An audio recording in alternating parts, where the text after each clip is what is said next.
what is $23.4 trillion? It's one heck of a lot of money.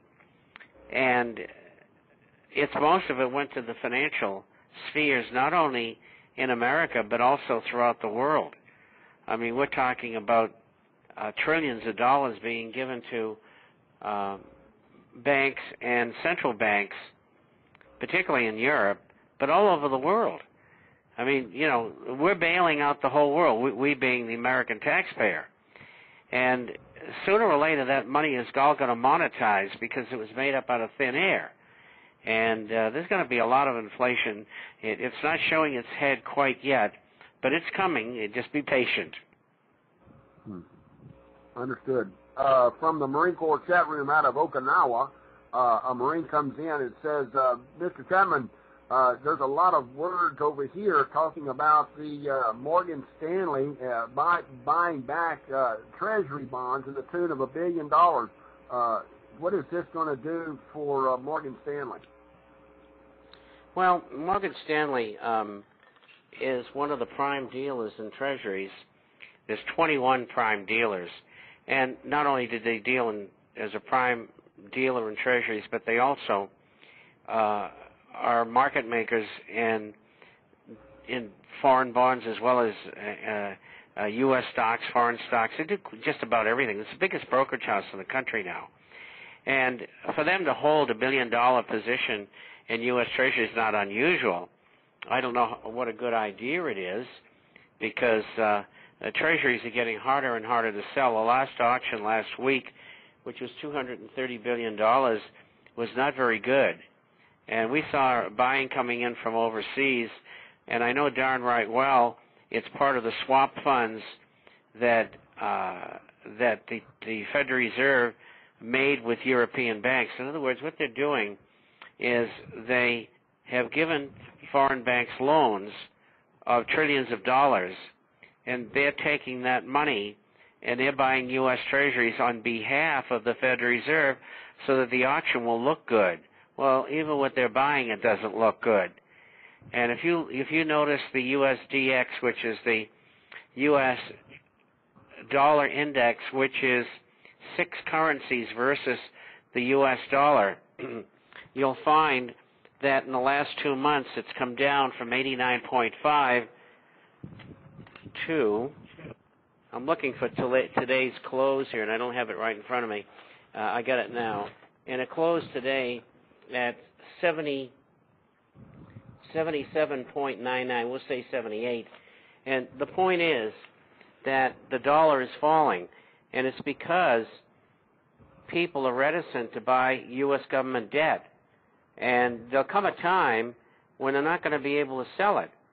And what they're going to have to do, like in some other times, like in the 20s in Germany and in the late 80s in Argentina, you'll see government creating money just out of thin air via the Federal Reserve. And what will happen is we'll have outrageous inflation. And that's why I tell people to keep putting away, if you're living in the States and that's your home and you're not going overseas, or if you have a family in the States, you want to have dehydrated and freeze-dried foods so that they can eat if things go haywire or there's nothing in the supermarket. And you might have them pick up a water filter and make sure your family's armed, make sure your wife and children over 8 or 10 years old know how to shoot. And I shouldn't have to tell you that, but I took my kids out at 4 and 5 years old, and by the time they were 6, they were firing AR-15. So these things are important. We're entering into a very, very difficult time in the history of the world, never mind just America. And you got to be prepared, and that's the first thing you should be doing. And you worry about investment later. From the European chat room, Mr. Chapman, the newspapers over here are reporting that American newspapers are saying that the federal government, i.e. the Fed, has inflation in hand. Do you really believe that? No, I do not. And I think it's a temporary respite.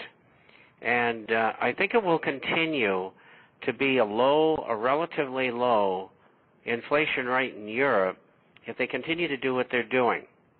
England and the United States, totally different story. I see hyperinflation down the line. Maybe it'll take 6 months to 2-3 years. It's coming because they just keep on printing money. Over in Europe, what they've done, they did the European Central Bank, which is 16 countries, which you call the Eurozone. They did lower the interest rates to 1%. In fact, they kept them there today, where they have had them for a few months. But the important thing that's going on with the European Central Bank is that 2 years ago they were increasing the money supply, that's M4, by 12.8%. That figure last month was 4.7%. And if they continue to do that, there won't be a recovery in Europe. There'll be a purging of the system. And I think that's what they're going for. We'll find out in time. But if they do, there's going to be relatively little inflation in Europe, but the unemployment will go to probably, I would say, fairly quickly, even with their social net. Eurozone-wide, it's getting close to 10% right now. I think it could easily go to 15 or 20.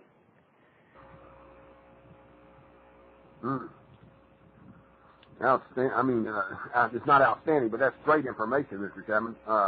Ladies and gentlemen, we got to take a break, and I want to let you all know that we do have an instant messenger up, and we do have the phone bridges up, and we've got several chat rooms out there, and as well as some chat rooms that are being opened back up, and we'll be back in about 4 minutes with Mr. Bob Chapman, the International Forecaster. That's the 3 W's, theinternationalforecaster.com. Welcome back, ladies and gentlemen. This is Marines Disquisition, and it is Thursday, ladies and gentlemen, the 8th day of August, 2009. We're into the 8th month of the year, and I got news for you. Things are popping all over the globe. There is a subsidiary network of secret societies in every country that answer to the spider. Their job is to control their country's politics, their country's banking, their country's businesses, the military, the media, the medicine, and so on and so on. And further, to introduce their sphere of influence over the global agenda dictated by the spider. Those on the inner levels of this structure are often collectively known as the Illuminati. Who are they, ladies and gentlemen? It was the Illuminati cabal that established the global bodies like the World Health Organization, the World Bank, and World Trade Organizations to transfer the power from the many to the few. Their goal, ladies and gentlemen, is world government, genocide, take out the masses. Their goal is to set up a world central bank, a world currency, and a world army. There are warriors out there fighting every day. And these men and women, many of which should be retired, much like our guest host today, Bob Chapman. And as we get back to Bob Chapman with the first question of this half hour, ask Bob how banks can pay out more in bonuses than their profits. I would like to know. That's a great little question. Well, that's pretty easy. The taxpayer, through the Federal Reserve or through the Treasury Department, is lending money to the banks, and they take that money and sometimes close to all of it, and give themselves these unbelievable, ridiculous bonuses. I saw today, the minute you said that, I saw today that there is one of these AIG officials who's going to pay a $15 million fine for the fraudulent criminal fraud that he's been charged with. $15 million fine, no jail time, but they don't bother to come out and look at the record that just last year he got a $100 million bonus. $15 million. He said he gets a $100 million bonus, so he pays a $15 million fine because he got his hand caught in the cookie jar. There's something wrong with this picture, Mr. Chapman. Well, they neither admit nor deny. And for a man like that, $15 million is chump change. And that's one of the things that's wrong with the system, and that is the SEC and the CFTC turn their back to wrongdoing by the large firms, and I know I was in that business for 28 years, and they pick on the small firms and medium-sized firms and the small brokers and the medium-sized brokers and even the newsletter writers like myself. And so the big guys, they get to buy their way out of it. All the SEC wants is the money, and nobody ever goes to jail. And it's ridiculous. I mean, it's terrible fraud going on, and all they do is get out of jail free card.